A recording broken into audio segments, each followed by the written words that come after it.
Vamos lá. Precisamos falar sobre o Denji e seus vícios em coisas. Meu Deus. Ele fica muito pegando no pé da segunda parte do Chainsaw. Por favor, se inscreva no canal, deixa o like, comente e apareça nos próximos vídeos. Falou. Mas tipo, eles não entendem que além de ser uma continuação, ele dá mais ênfase em como que o Denji deu mais. Deu. É, deu a sua influência no mundo de Chainsaw Man. Aí eles vão lá e ficam pegando muito no pé disso. O vídeo a seguir contém spoilers da parte 1 e 2 de Chainsaw Man. Além disso, o vídeo aborda temas sensíveis em torno de hipersexualização e abuso. Não se sinta confortável, não se sinta obrigado a consumir o conteúdo. Mano, mas tipo, o Fujimoto ele pega o Denji pra merda. Ele vai lá e bota ele pra, tipo, sofrer abuso, fazer merda, levar na cabeça, e é isso aí. Aí vão lá e ficam pegando muito pelo protagonista, sendo que. Pô.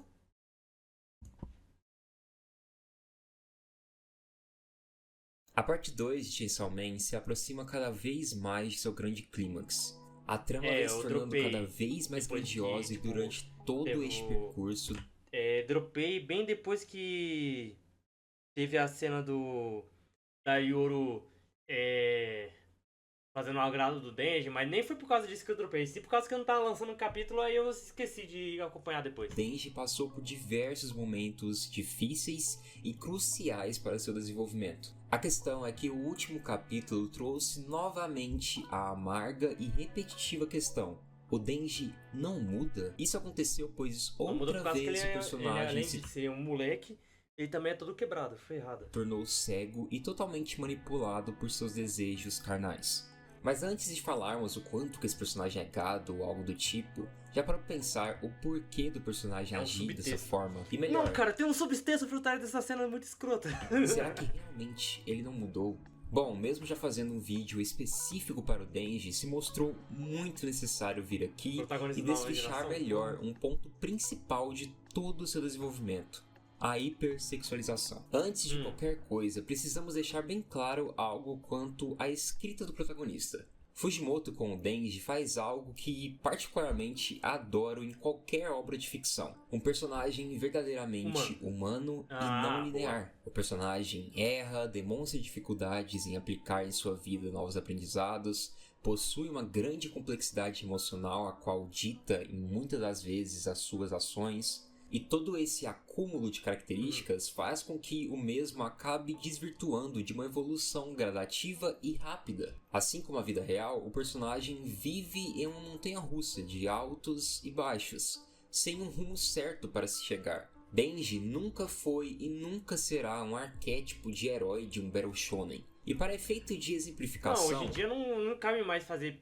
protagonista genérico. Como eu falei nos meus últimos vídeos, eu sempre trago os vídeos aqui que eu faço react pra eu poder depois fazer um vídeo sobre, pra facilitar a situação. Como eu falei, hoje em dia não cabe mais fazer os protagonistas genéricos de antigamente, com sendo fortes inspirações em se tornar uma pessoa melhor, nunca desistir. Não, hoje em dia a crítica é outra. Hoje em dia é como que, tipo, as relações líquidas, como que tá todo um caos e que não sei o que. E como que o mundo a globalização, que já era globalizando, a globalização mostra que passou pra o anime, o mangá passou pra outros públicos. Aí eles têm que fazer as mudanças na mídia. Acho válido citar alguns personagens que possuem desenvolvimento semelhante com o de Denji. E veja bem, eu estou comparando apenas características da escrita e não a índole dos personagens. Dito isso, eu posso citar o Bojack de BoJack Horseman, o Kendall de Succession, o Carmy de The Bear, o Shinji de Evangelion, Pum Pum de Boa Noite Pum Pum, o próprio Coringa, principalmente do último filme que muitos detestaram. Enfim, com isso esclarecido, vamos para o que realmente importa, né? A hipersexualização é a erotização precoce que acontece quando crianças ou adolescentes são expostos de forma exagerada a temas, estímulos ou conteúdos de caráter sexual. Isso pode ocorrer por meio da mídia, padrões de comportamento que valorizam excessivamente a sexualidade sexualidade ou até mesmo algo mais extremo e mais desprezível como abuso. Todo esse processo pode atrapalhar o desenvolvimento natural, gerar confusão sobre a própria identidade, além de aumentar e muito os riscos de objetificação e exploração. E olha, sinto que só descrevendo esse conceito, muitos já entenderam aonde vamos chegar, né? Chainsaw Man sempre discutiu muito mesmo sobre afeto. Denji nunca teve uma estrutura tanto familiar quanto financeira. Viveu no lixo, sendo obrigado a fazer o que fosse necessário para sobreviver. No fim, sempre foi uma pessoa invisível pela sociedade no grande geral. O mais irônico é perceber que aquele que mais trouxe humanidade e carinho para Denji foi um demônio, o Pochita. Justamente pela falta de apoio, de referências e experiências, o protagonista sonha em possuir o mínimo do mínimo. No fundo, apenas quer ter uma vida normal. Deixa eu mais aqui. Calma aí. Deixa eu arrumar rapidinho aqui.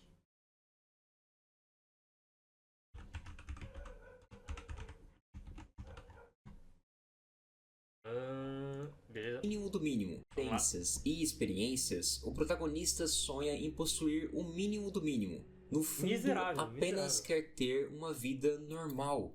Este é seu sonho. E quando se trata do afeto, reconhece a importância do Pochita como seu amigo, porém também gostaria de conhecer o outro lado do amor. Talvez com uma namorada as coisas seriam melhores, mais simples. Não podemos nos esquecer que estamos lidando com um adolescente que ainda está, de certa maneira, interligado com a Yakuza. E bom, mesmo se livrando da Yakuza, Denji ainda se encontra em uma estrada a qual troca a sua humanidade e seu sangue pelo mínimo de conforto, que em sua ótica é o luxo que tanto almejou. Pela falta de contato com mulheres e pelo consumo de mídias sugestivas, pontualmente o personagem criou uma visão objetificada, encarando assim, à primeira vista, mulheres como uma maneira de realizar desejos sexuais. Apesar de se mover por tal luxúria, se preocupando em alguns momentos muito mais com características físicas de mulheres do que qualquer outra coisa, o personagem demonstra muito sentimento e empatia.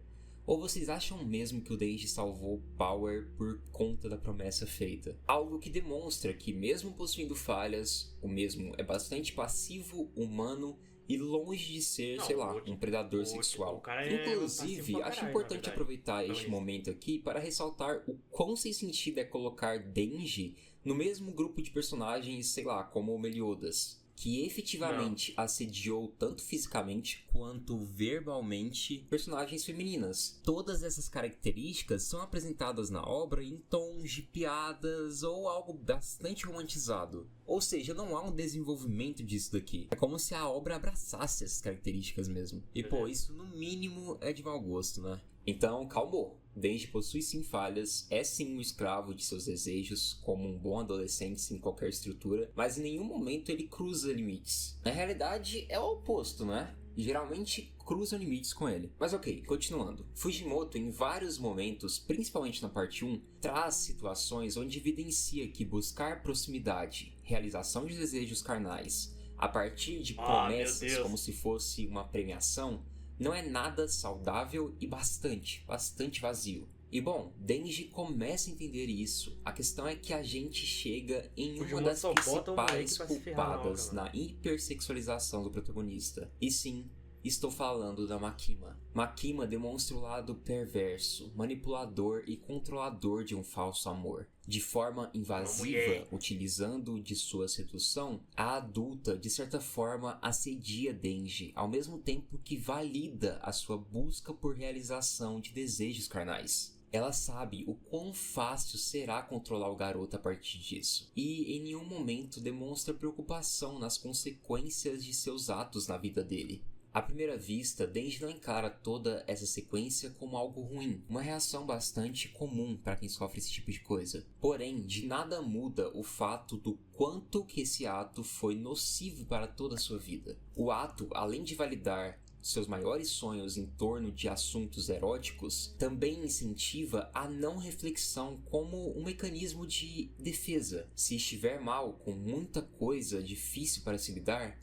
que tal pensar na realização desses desejos? A relação com Reise, apesar de se iniciar carregando marcas dessa forte característica do Denji, demonstra ser mais saudável do que o esperado. Ainda que há a presença da sensualidade aqui, a personagem traz consigo reflexões maiores sobre como o Denji quer e pode viver. Reise parece querer ensinar mais sobre a vida. É como se mostrasse que há muito mais além de desejos e relações sexuais. Pode parecer pequeno, mas é por isso que temos esse destaque com a Reise querer ensinar o Denji a nadar. De uma forma poética, é ela tentando ajudar ele a lidar com a própria vida. E, é claro, outra vez, a Makima precisava tomar alguma atitude. Gradativamente, Denji começa a refletir mais acerca de sua função e até mesmo de seus desejos. O trecho da Power é essencial. Sua amiga estava traumatizada por conta do demônio da escuridão e com isso começou a auxiliá-la em diversas atividades,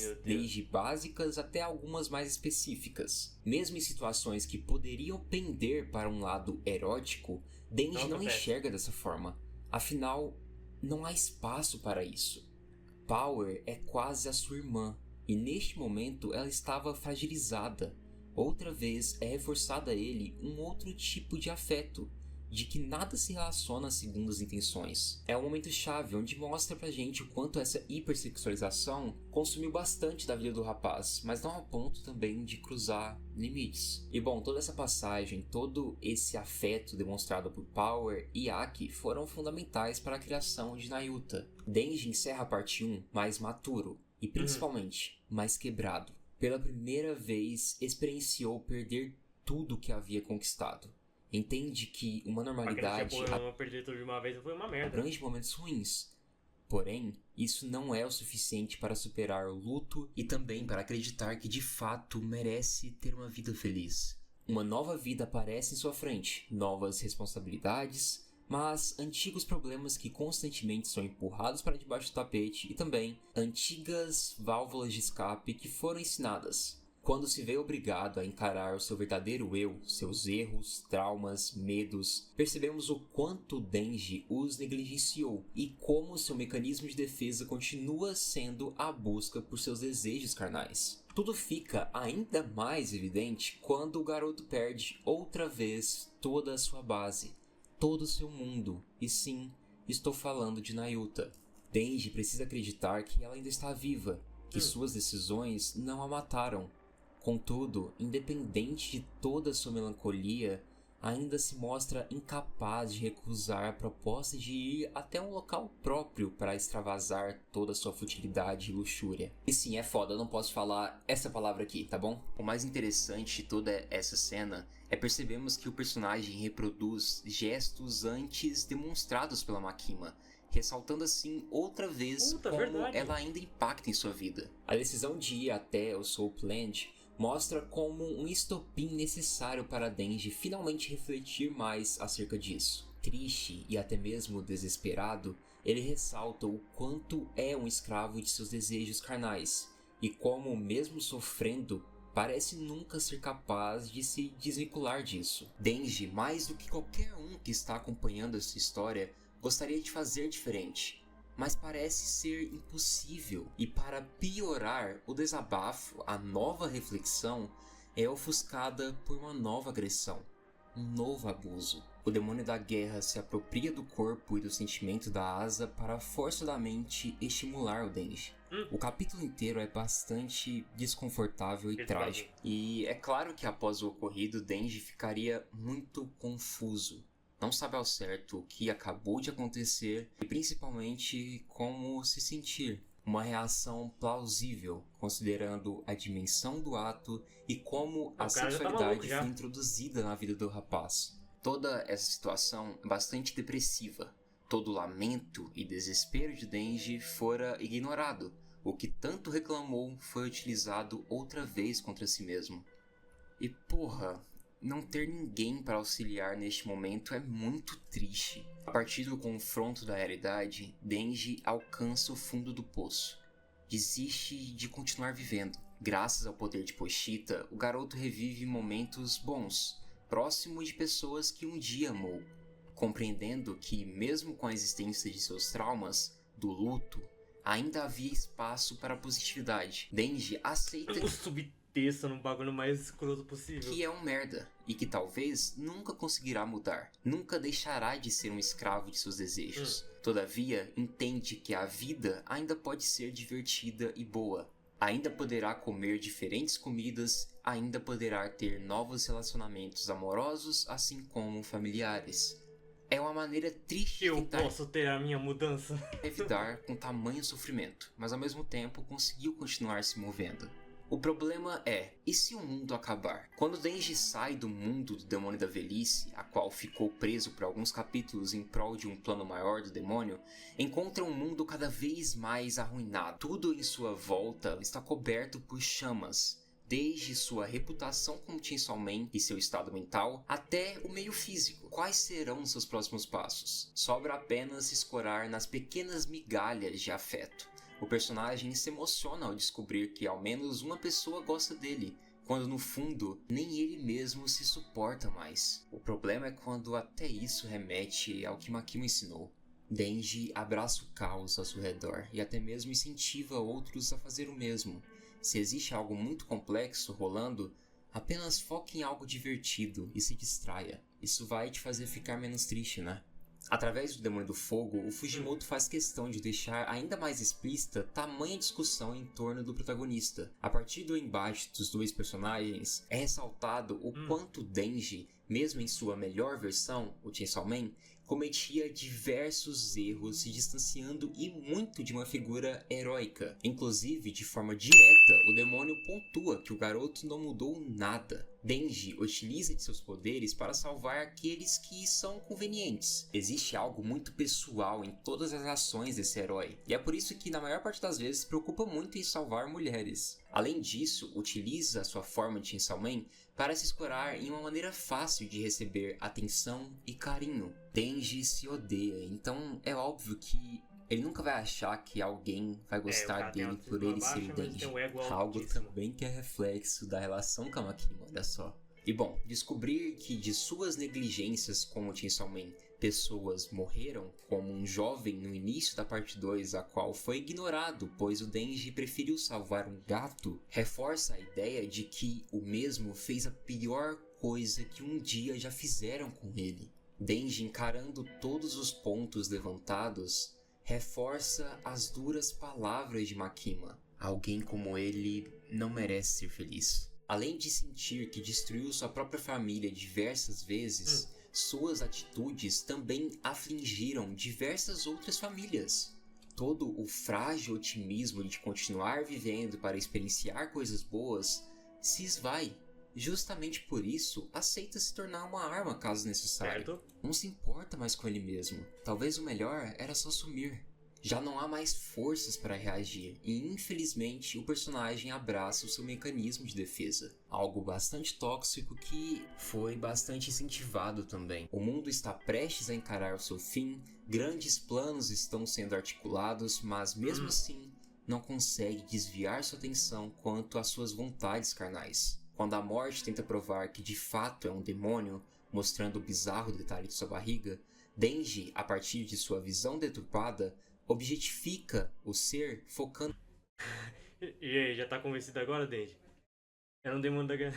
apenas em suas partes íntimas, ignorando a macabra característica. É interessante perceber que essa atitude do Denji reflete também a reação que algumas pessoas tiveram quando a morte mostrou essa bizarrice. Que sim, preferiram focar no fato dela usar calcinha do que nessa barriga bizarra aqui. Mas enfim, as coisas só pioram e se tornam ainda mais interessantes quando temos este último capítulo. O capítulo 212. Nele percebemos que Denji outra vez está prestes a comprar um lado movido apenas pelos seus desejos. Inclusive, ele sequer ouviu os planos que ele concordou de seguir. Brilhantemente, o autor, em todo este trecho aqui, retorna com a Fumiko para ser aquela que instiga e valida ainda mais o comportamento nocivo do personagem.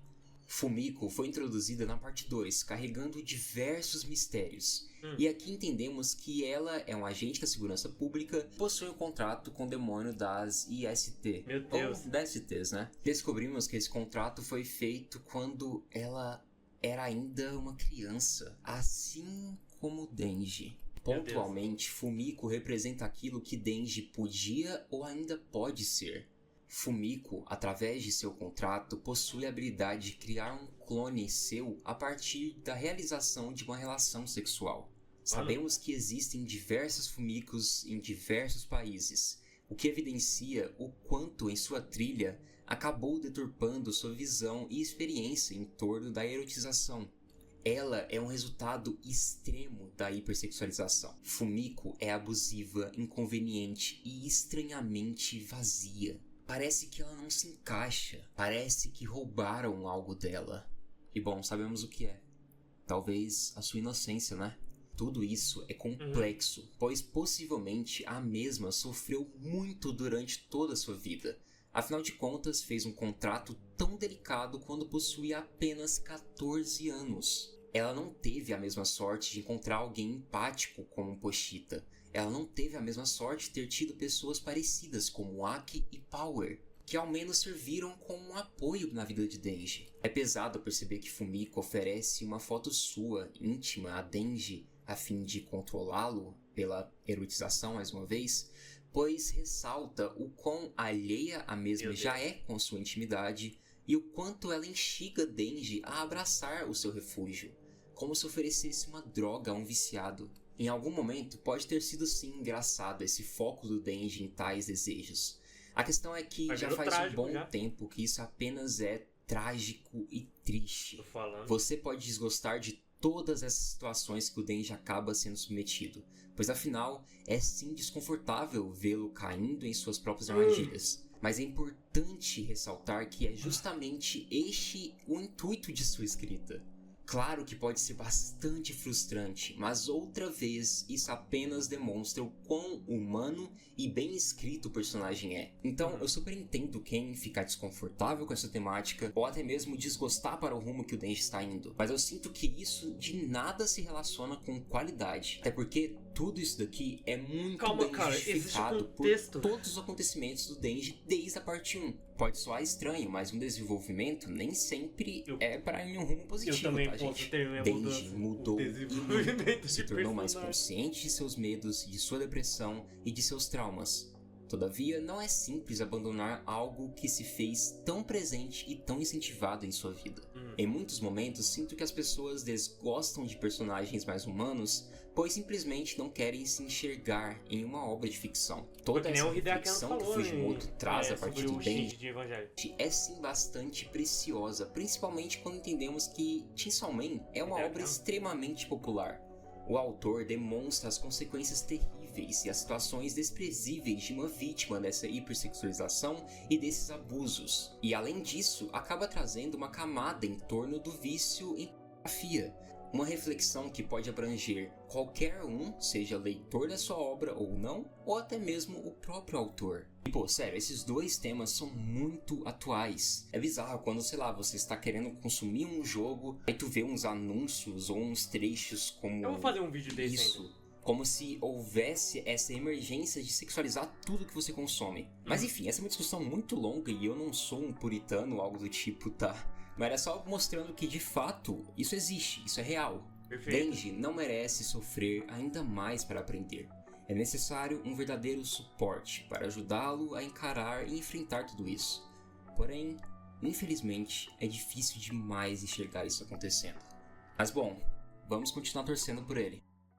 Eu tentei ser mais direto quanto às temáticas que eu queria abordar aqui, principalmente porque eu já destrinchei bastante sobre esse personagem, tanto nesse vídeo específico quanto também nos vídeos semanais. Mas eu queria trazer mais essa discussão e essa minha opinião, principalmente porque eu vi que a comunidade estava bem agitada sobre essa temática e é muito bom, é muito interessante isso. E particularmente gosto da forma que o Fujimoto trabalha a temática, mas novamente é óbvio que em alguns momentos eu também fico revoltado e também fico desconfortável, pois afinal o Fujimoto sabe escrever e essa é a intenção dele nesses momentos. Mas eu quero saber de vocês. Não se esqueçam de deixar aí embaixo nos comentários. Quero saber o que vocês acharam do vídeo, principalmente sobre toda essa temática. E bom, vejo vocês na próxima. Muito obrigado pela atenção, pelo carinho. Quero mandar um salve especial para todos os membros que ajudam diretamente com todo esse projeto. Muito obrigado de verdade e até mais. Meu Deus.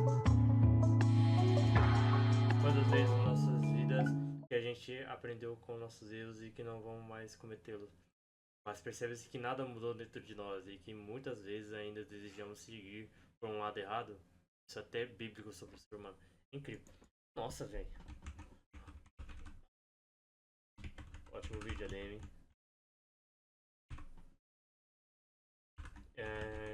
Deixa eu pensar no comentário aqui.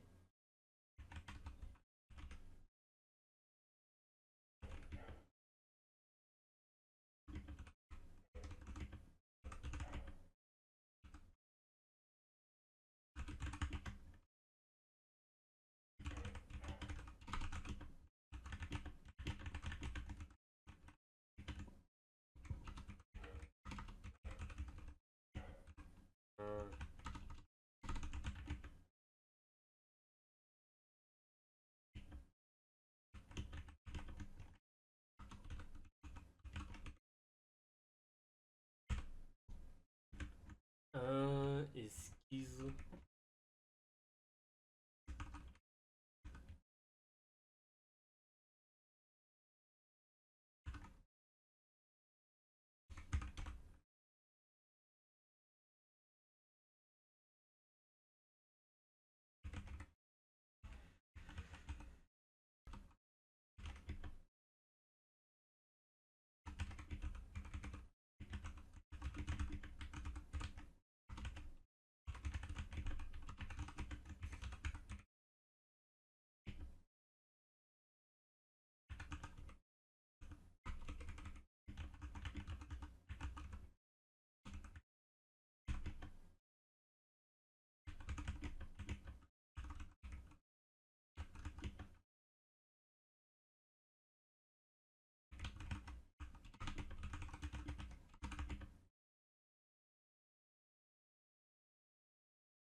Esse é o meu comentário.